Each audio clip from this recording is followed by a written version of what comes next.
প্রিয় দর্শক, আপনারা দেখছেন আপনার এলাকার লোকাল চ্যানেল ভাবধারা। আপনাদের সাথে আমি সুভাষ। আজ আমরা খানিকটা মুভ করেছিলাম 2024-এর দক্ষিণ মালদা লোকসভা কেন্দ্রের তৃণমূল দলের উপযুক্ত প্রার্থী কে হতে পারেন। এই বিষয়ে বেশ কয়েকটি নাম উঠে এসেছে।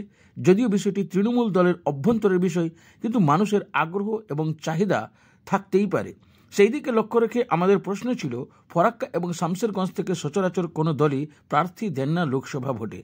ফরাক্কার জনপ্রিয় নেতা মইনুল হক, যিনি পরপর 5 বার ফরাক্কার বিধায়ক ছিলেন, বিগত বিধানসভায় তৃণমূলের কাছে হেরে আবার তিনি তৃণমূলে যোগদান করেন। বর্তমানে তিনি তৃণমূল দলের রাজ্যের সহসভাপতি পদ অলঙ্কিত করছেন এবং দলের সাথে একাত্ম হয়েই কাজ করছেন।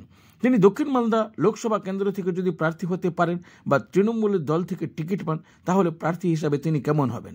প্রিয় দর্শক, ভিডিওটি আপনাদের ভালো লাগলে কমেন্ট বক্সে অবশ্যই আপনারা আপনাদের মতামত জানাবেন। যদিও আমরা এখনও স্পষ্টভাবে জানি না আগামী দিনে তৃণমূল দলের পক্ষ থেকে কোন এলাকা থেকে কোন ব্যক্তি টিকিট পাচ্ছেন। আমরা শুধু জনমত সংগ্রহের কারণেই এই ভিডিওটি আপনাদের কাছে পৌঁছে দিলাম।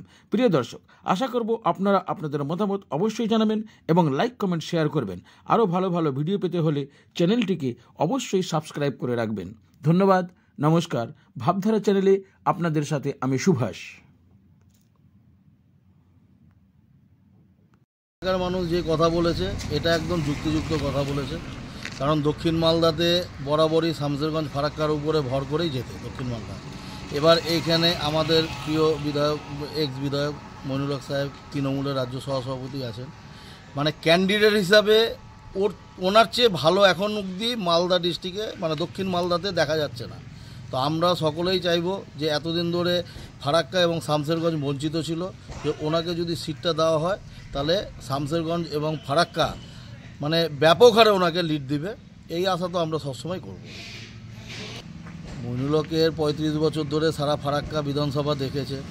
উনি প্রত্যেকটা বাড়ির নখদর্পণে কোন গ্রামে কে কোথায় থাকে কি থাকে, আজ অবধি উনি ঘরে বসে থাকে না।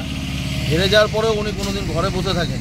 মানুষের পরিষেবা দেওয়ার জন্য উনি নিজের উদ্যোগে সব কিছু, আজকে ফারাক্কা বিধানসভায় যা হয়, খেলা থেকে মেলা থেকে আরম্ভ করে মমতা ব্যানার্জির আদর্শে যত কিছু অনুষ্ঠান সব মইনুল হকের দৌলতেই হচ্ছে। আপনার দাদা